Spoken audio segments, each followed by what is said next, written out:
Hello, everyone, and welcome to the April edition of Black Nouveau. I'm Earl Arms. This month brings the Milwaukee Film Festival from April 11th through the 25th. Marquise Mays, programmer for the Black Lens strand of the festival, previews this year's offerings. Nina Simone, For Women, begins its run at the Milwaukee Rep this month. Everett Marshburn goes behind the scenes to talk to the costume designer Yvonne L. Miranda, whose work has graced both the Rep and First Stage Children's Theater. April is National Minority Health Month.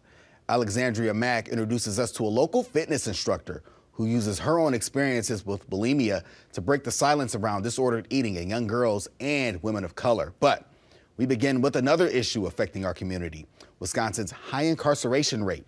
James Causey introduces us to My Way Out.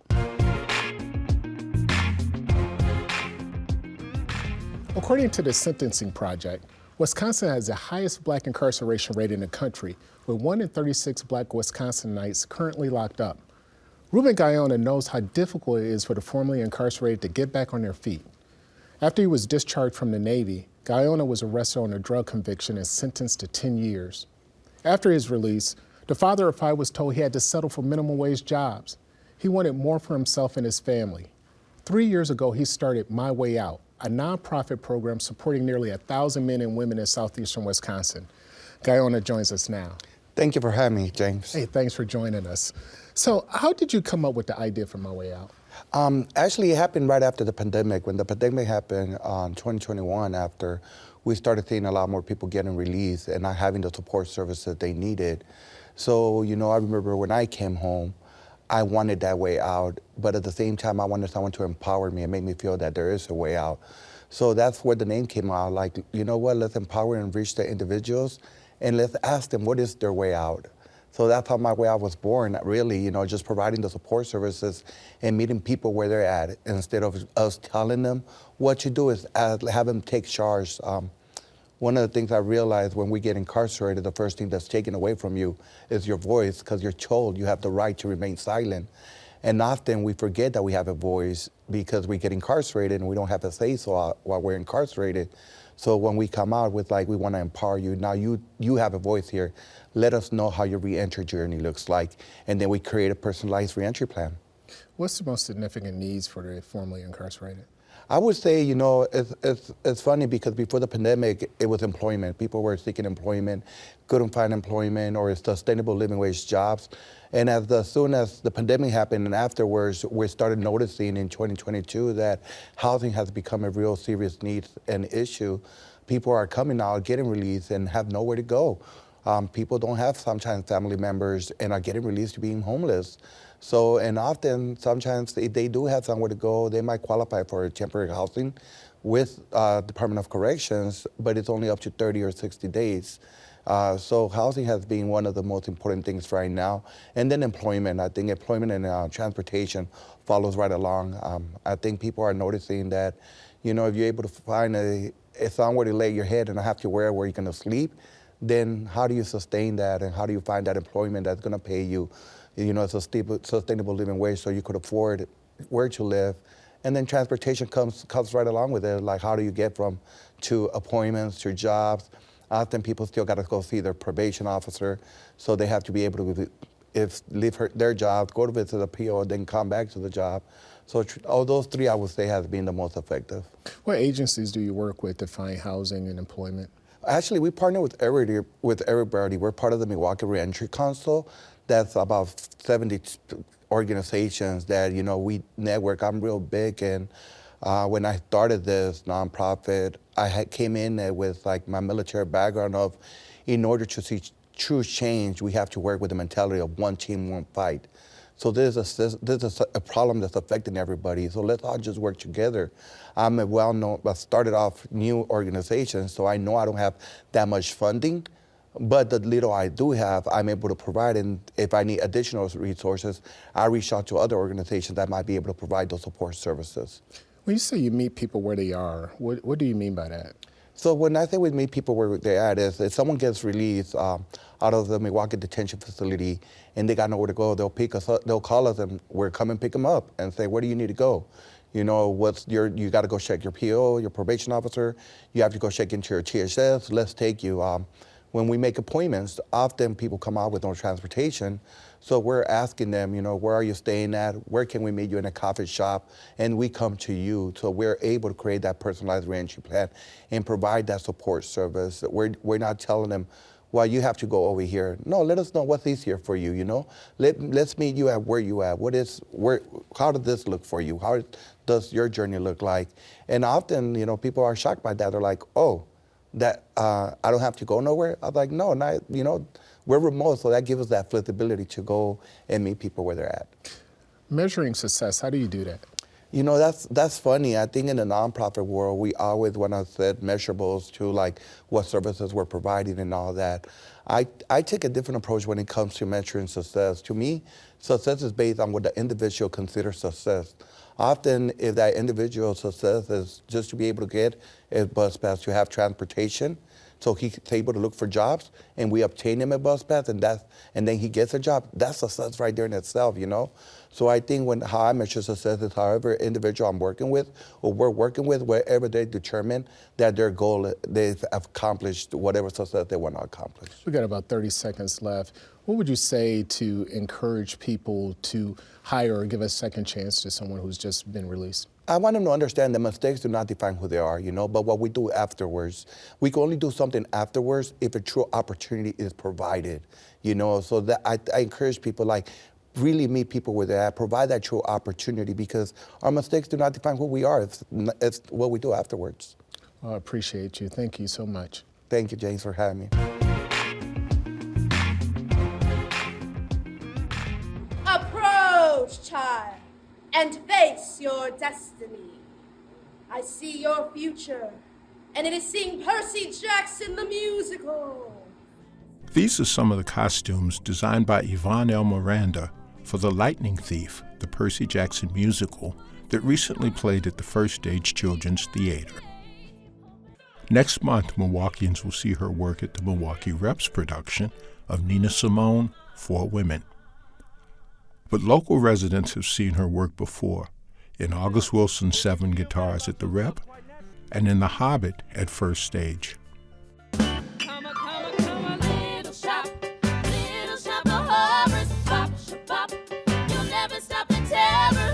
Within the past few years, she has been the costume designer for dozens of shows across the country, bringing to life her childhood love of fashion and design.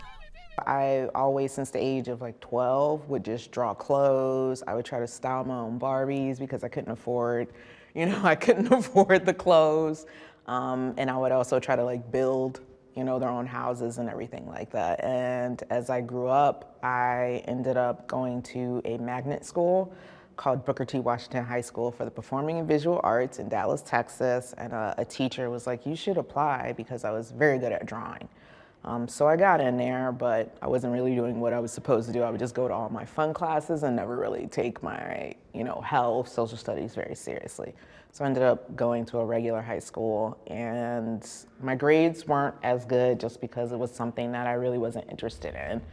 And I was trying to figure out how I would pay for college and, have something to fall back on. And so at the time I was reading through magazines, and they had those little postcards in there, like for the Navy, the Coast Guard, the Marines. So I sent all of them off, and the Marines were the first ones to call me back. They must have been very desperate. They were like, hey, are you still interested? So they actually sent a recruiter to my school. He pulled me out. I did the ASVAB test, and then I got shipped off right after graduation. After 5 years in the Marine Corps, she traded her combat boots for a career in theater, opera, film, and television, and earning her MFA in stage design from the Meadows School of Arts from Southern University and a BFA in fashion design from the University of North Texas. There has been an increase in the number of roles for people of color on stage, but that has not resulted in a significant increase of jobs for people of color behind the scenes, at least not yet. I really wasn't aware of that until I got into theater, because I don't come from theater. And so that was very eye-opening when I actually started working, how many people who were like me, who weren't behind the scenes. And especially when there's telling stories about people like us. That was really crazy to see that there really wasn't any people like me behind the scenes to give nuances to the design. And it's just been really jarring, but also it's just been really exciting because when I get to work with actors, I can advocate for them, and a lot of times they're just really happy that someone like me is there when it comes to costumes, because there's always issues that arise when it comes to like their hair or their makeup or what they're asked to do by a designer who doesn't look like them. So I'm always very cautious and just trying to make my performers comfortable and advocating for certain things that I see that aren't right when it happens behind the set or behind closed doors. And yeah, so I hope that we see more out there. I do try to advocate for having assistants or just talking to students. I actually finally got a teaching job in Minnesota that I'm gonna be starting in the fall, because that is a real big passion of mine, because getting to this career was very difficult because when you're not exposed to theater when you're young, you don't know that it's a job. I was exposed through film and television. So that's the lens that I wanted to go to. And I actually got the opportunity to do that and decided that I didn't want to do it at that moment in my life because of my family and just the politics behind trying to get into the union. There's a lot of gatekeeping when it comes to doing this professionally. As in getting into the union, it costs money. You have to have a certain amount of like credits of what you worked on. And a lot of people aren't aware of that and they don't have access to that and they don't even know that there's a union for us. So these were things I found out by having to go to grad school. And if I hadn't, I wouldn't have known how to basically get into this career path. Are you optimistic that things will get better? Oh yes, I am. I'm very much am. I believe it needs to start though in the school level, which is why I'm a big believer in the teaching environment, which is why I want to be one, because if it wasn't for my teachers just guiding me along the way, I don't know exactly how I would have been here. Because a lot of the times, like your family is like, oh, that's not a real job. You know, they don't support you. They're well-meaning, but they're like, I don't think that's something that you should do or that you're gonna make it at. And a lot of the times it's the teachers who are giving you the resources and just the knowledge of being like, no, you can do this. So yeah, I'm very much optimistic. If we don't claim our real names, we allow ourselves to be erased. How is a song gonna change anything? It's an anthem. Trouble in mind, I'm blue.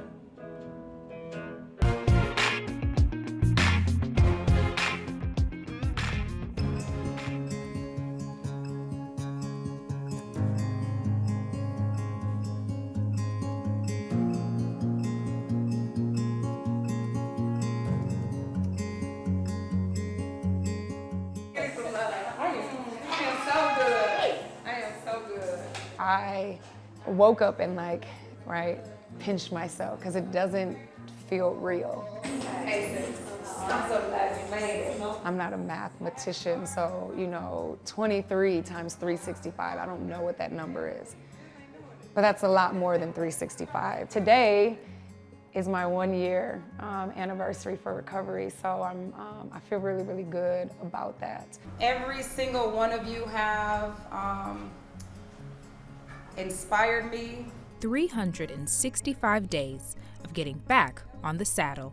There were moments where I would have never thought I could make it this far. So this means everything to me. Because I made it! My name is Glenna Malone, and I'm a wellness advocate. And so now my relationship with fitness is really trying to advocate, encourage, uplift, and motivate people to use fitness as an outlet. Never going back! But initially, her fitness journey began to try to change the parts of herself that she didn't love. I try to think about when my first episode of bulimia was, and I really don't remember. I know it was sometime in middle school. I didn't view myself as ugly, as fat, or different until others started imposing those views onto me. And that's when I started to hate myself, because I hated the feeling of bullying. I hated the attention, the negative attention I got from being bullied. And then that's when I started to hate my body. That's when I wanted to be and look different. But I loved food. I distinctly remember one time in middle school, only one time, my mom, I think when I said, like, I'm not hungry, I remember her asking me, like, what are you, like, anorexic or something? Like, in a joking way, because again, at that time, I was 200 pounds in middle school. You know what I mean? Like, I didn't look anorexic, but I think she noticed something changed in me.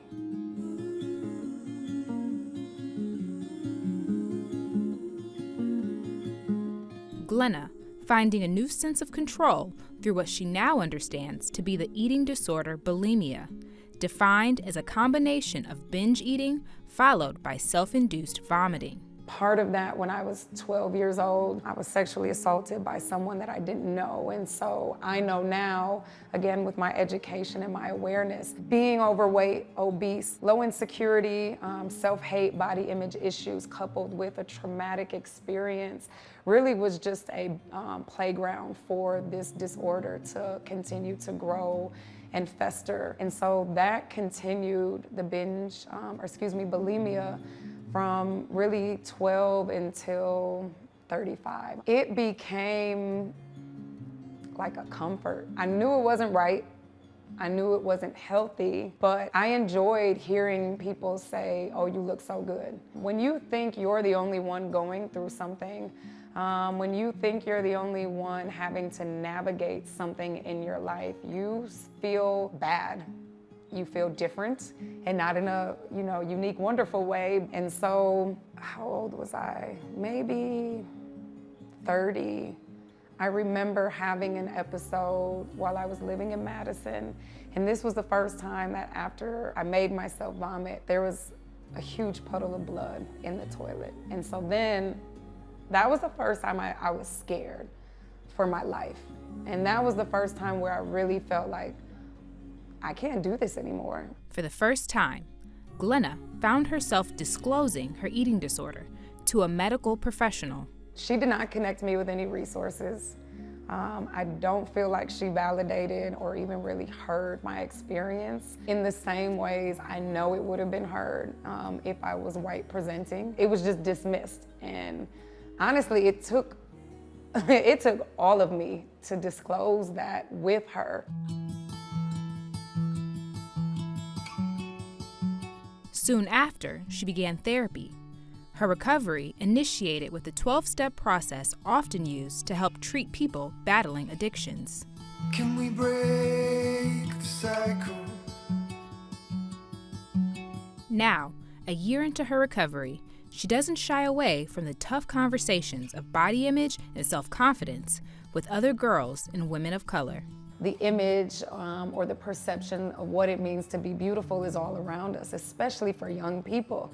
If you don't fit that image, we're looking in the mirror, either pointing out or being mindful of all the things we hate, all the things we wish we could change, right? Instead of learning to love ourselves, how we are made, how we were created. And so I pay it forward really by just any opportunity I get to share my story, no matter how uncomfortable I might get. We have to share our stories so that other people can understand that they're, one, not alone, and so that they can have hope. Reminding herself recovery is a lifelong marathon, not a sprint. I'm going to do my best to support anyone who needs it, who might be in a similar situation. And Lord willing, I hope to never see a day one ever again for the rest of my life. Congratulations!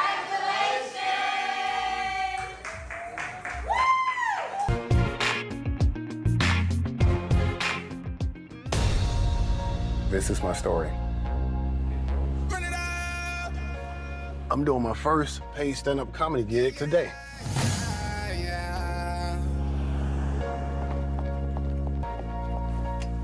I'm getting paid to do what I love. I need you to do me a favor.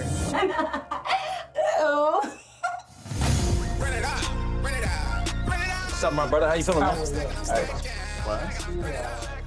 That there is a clip from All I've Got and Then Some, one of the films in the Black Lens strand of this year's Milwaukee Film Festival. And joining us now to talk about that film and many more, Marquise Mays, the programmer for Black Lens and a teacher and filmmaker in his own right. Marquise, thank you so much for being back here with us on Black Nouveau. What's up? Thank you for having me. So excited. Absolutely. So glad to have you. Talk about this film, man. It looks funny. It looks like it's going to be good. It's going to give some good laughs to the people. I'm really excited about All I've Got and Then Some. It is a 24-hour escapade into a struggling comedian trying to make it to his first gig. So you can only imagine what happens throughout the day as he tries to get to this very important gig to make some money. So it's everything funny about the hustle that we all seek to kind of engage with. So I'm very excited to have it. The filmmakers will be here too, so very excited for Milwaukee audiences to be engaged with it.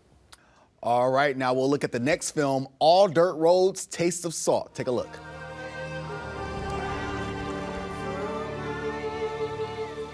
You want to know a secret? It doesn't end or begin. Just changes form.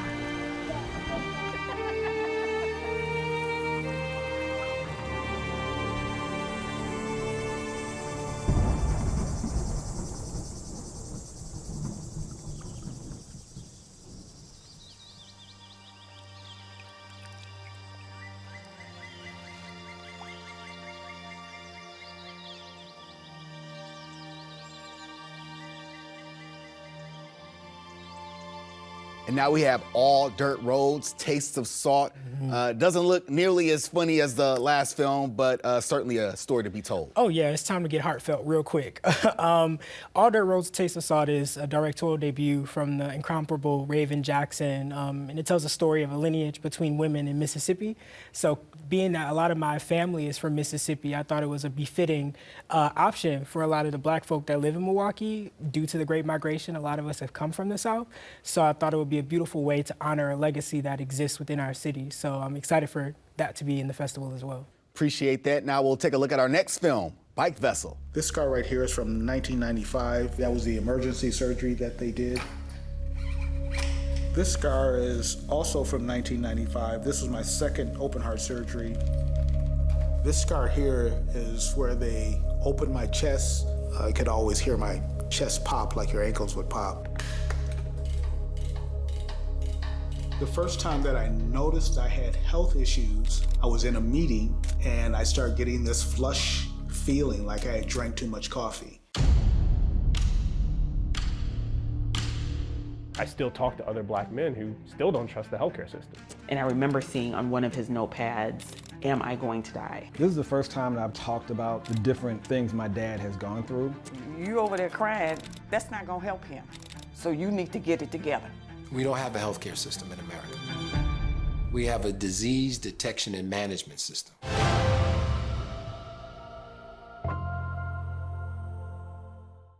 And I'm excited about this one, Marquise. Bike Vessel, right? Yes. Seeing black people cycling, always a good thing. A great father-son story too. I think it is a beautiful story about health, about what does it mean to commit to helping our elders within their health systems, but also just to highlight the biking community that we have in the Midwest, specifically Milwaukee. So I'm excited for people to have a nice sports, heartfelt film in the lineup as well. Appreciate it, Marquise. Now, the next film we're going to be looking at is Garland Jeffries, The King of In-Between. Take a look. Time, weather, and... To the matador. Black boys say fight. I'm waiting for my man. Some artists just get better with time. From someone who has played your music on the radio since Grinders Switch. The name Garland Jeffries either means nothing to you or everything to you. I'm just a New York City kid, and I don't do any filming with my hats off. So gotta keep on trying, baby. Yes, Garland Jeffries, the king of in-between. Let's talk about that. We're talking reggae and we're talking rock, but music as a whole. Yeah, I think it's very important that in the Black Lens program, we also have options to really discuss and really explore our history in music. And I think Garland Jeffries is such a unique and interesting subject within our larger understanding of Black American music, specifically as we make it in the Americas. So I'm very excited to have an option, not only for people to get like a heartfelt story, but also to groove, have some fun, and like move a little in the theater. So I'm excited about that one as well. Appreciate that. Now we'll go to our final film. All the colors of the world are between black and white. Here it is.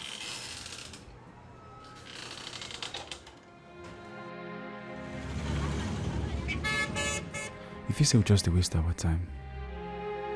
You can't waste time. No matter what thing we do, time go move.